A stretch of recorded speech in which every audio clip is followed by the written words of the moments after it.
This is Doc Ock coming at you live and direct tonight from Black Facts Headquarters Central with another installment of Doc Ock at noon and 9. Hoping everybody's feeling real fine because we've had a day that is truly divine. And we fully intend to continue on into a divine evening as well. In the meanwhile, a couple of things we need you to do. First of all, if you're watching on Facebook, give us a like. If you happen to be on YouTube, which is where you should be, go ahead and give us a thumbs up. And then go ahead and spread the word far and wide as to what we're doing and how we're able to put some glide back in your stride, even if you ain't in your ride. Right here on the Tubular Black Facts channel. So for tonight, you know what we're getting ready to do. We've been doing it now for a little bit over a week, and we are extremely focused on the story of Abraham Anibal and the Raiders of the Sands, along with our noontime program where we're focused on the Queen of Sheba and her only son, Menelik. So we're doing these two programs concurrently. So you can catch one or you can catch both. If you catch both, you got something that's even better than some secret sauce, and you are destined to be a boss because you got everything you need, including the right information and knowledge, like the kind you won't be able to find in college. In the meanwhile, proverb for the day, a Bangurimi proverb is, do not try to cook the goats young in the goat's milk. Do not try to cook the goats young in the goat's milk. Sounds like sage advice. Don't disrespect the goat or the young of the goat either. Or as some people say, the goat's kids, because a kid is a baby goat. Now, moving back into our story, continuing on with our story, let's see where we're at tonight. Yeah, we're moving at a pretty good clip through this book.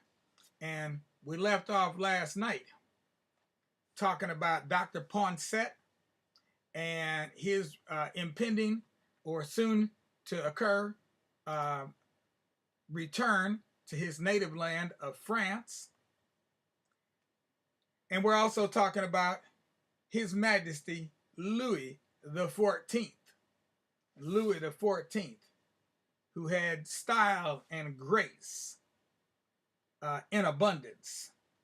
Okay, brought style to the Parisians that the whole world envied and wanted to imitate.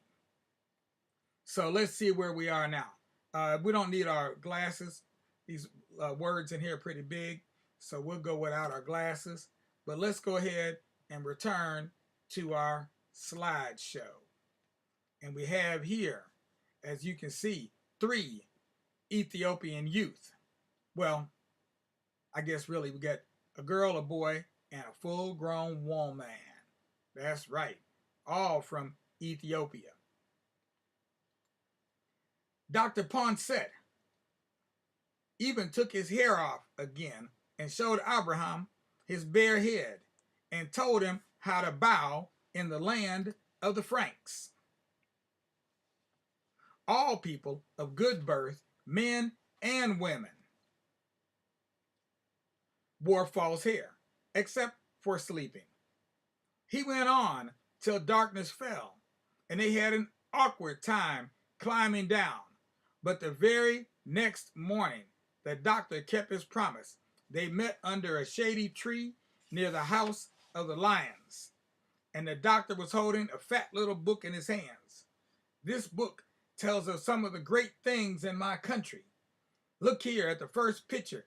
This is the Sun King, His Majesty Louis the 14th. There he was in his big bushy wig, and clothes like Dr. Ponset's on a special occasion, standing in a huge fancy room with a crown on the table next to him. His face was much harder than the doctor's, not a friendly face at all. The drawing was quite different from what Abraham was used to. Somehow it looked much more, well, real than the pictures on church walls or in stories of the kings. And yet there were no colors in it at all. It was done just with black lines. Why didn't the monk paint it with colors? Asked Abraham. Poncet smiled. Oh, you see, in France, monks stopped painting pictures in books and copying the words long, long ago. Somebody did draw this picture, but not in the way you mean. He just drew the picture once, and then something called a machine, a printing press, made thousands of copies, all exactly the same. It did all the words too. These machines are very, very clever and very, very fast. They just can't do colors. Not yet, anyway. Abraham gaped in amazement. Explain it all over again, please. Everything this time. So Dr. Poinsett did. And then they looked at the book. There they were. The fountains, the statues, the mirrors, the carriages, the fine ladies and gentlemen, just as the doctor had described them. Every chapter ended with a little sign like a flower with three pointed petals. What's that thing? Asked Abraham. Oh, that's the lily flower, the sign of France, like the lion that your emperor uses as a sign of Ethiopia. Look, here it is again. Soon Abraham was spotting them all over the pictures in the book, but he soon got tired of that. Tell me some more stories about the land of the Franks and more stories about machines, Dr. Poinsett. We want to know about machines. So there were more tales about the wonders of France and many more on other days too. And every now and then, Abraham felt guilty about throwing that pebble at his new friend's backside. Neither of them ever mentioned the king's bath, and he never could be sure whether the doctor knew it had been him or not. But sometimes he saw a twinkly sort of look in his eyes, and he wondered, did he know? Or did he have to talk to his hairdresser? But there were other things to do in Gondar too. Almost better than the king's bath was the new church that the emperor was having built on one of the hills near the town. And Abraham could go and watch the painters as they worked, covering each inch of the walls with picture stories. They soon started letting Abraham help mix the paint and get the brushes ready. And even have a go at painting. Soon, he was spending part of every day there. The only thing that came near to spoiling the holiday was Prince Alim. Oh no, not the prince. There was a chill between the boys now, ever since their fight. And anyway, he was a grumpy kind of boy, always complaining about everything and everybody. So whenever he could, Abraham spent his time with Dr. Poinsett and the older boys, or even the princesses. But in any case, everything was about to change forever. It was the last banquet. Oh, excuse me. Chapter 15, Sentenced to Exile. It was the last banquet before the big Lent fast began, and their farewell banquet too. Soon, the small rains would begin. The country would disappear under mud and flood, and the journey back home would become impossible. Abraham was sitting at the far end of the hall. sharing a dish and chattering with the other children. When a slave came to call them all up to the emperor's table, Jesus the Great, his empress, all the great lords and their wives, and Fares, the lord of the sea, and all of his lords were sitting there, looking very full and just a bit drunk. The slaves were clearing up around them and bringing water for them to wash their hands. And to Abraham's surprise, Dr. Poncet was there too. Children, bellowed the emperor over the noise in the hall. We have been speaking of the departure of our good Frankish friend, Dr. Poncet. Soon, you, my friends, from Debarwa, will leave on your journey north, and not long afterwards, this noble Ferengi, who has done me and my family such service, must return to his home. He will be taking a letter from me to my brother, the King of France. He will also be taking splendid gifts. We have decided on gold and an elephant and some of our finest horses, but we would like also to send some of our young noble children to his court to learn the ways of France and show the Franks that the youth of Ethiopia is second to none for wisdom, courage, and high breeding. He paused and looked up and down the group of listening girls and boys. The royal line of Solomon should be represented, I feel. Alim, I have a mind to send you to France, the finest country in the world. Abraham saw Alim swallow hard.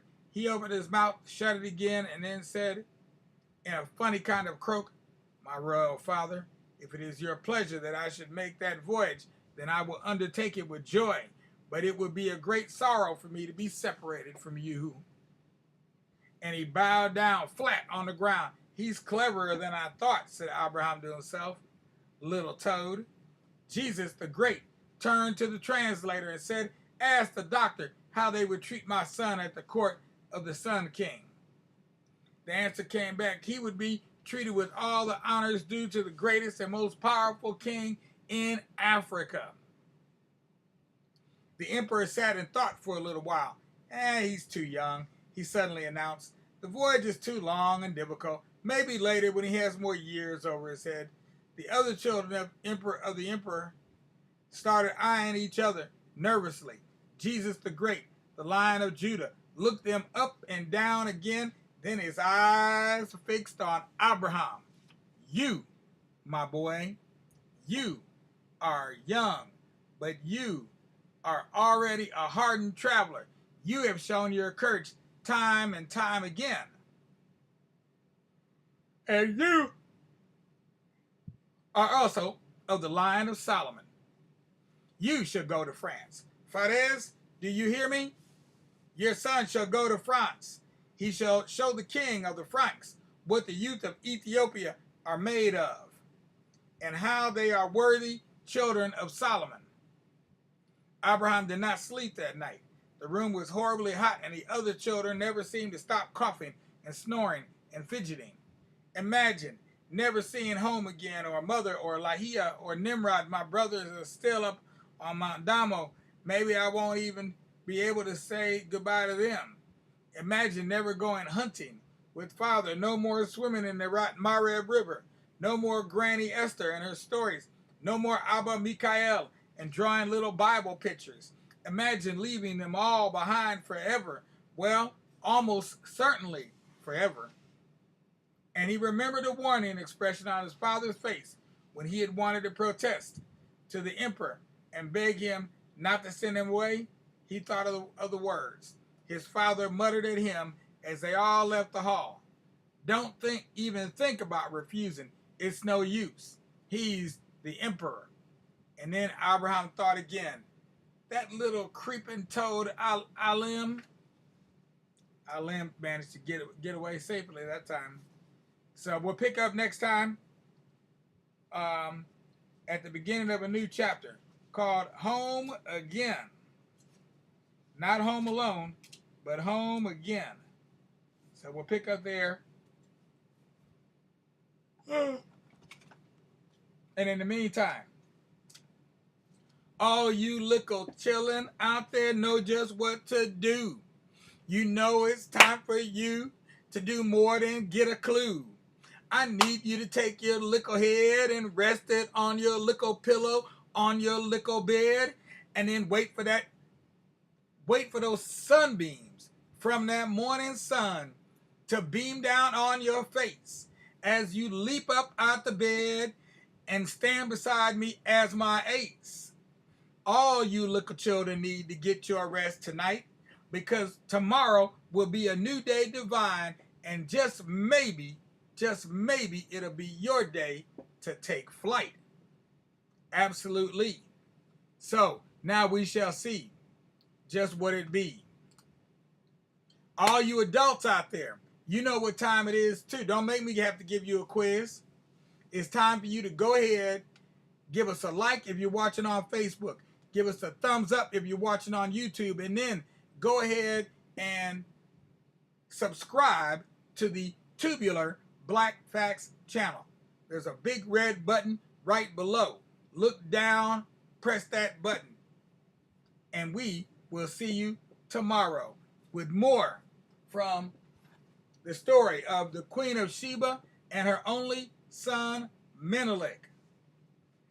We'll be bringing you more of that story tomorrow, so be here and be ready for a story that you've never heard told before. In the meanwhile, peace out without a doubt, and justice, because anything less disgusts us, and we don't like being disgusted, although we don't mind being discussed. So feel free to talk about us. Just say something good. Peace out now.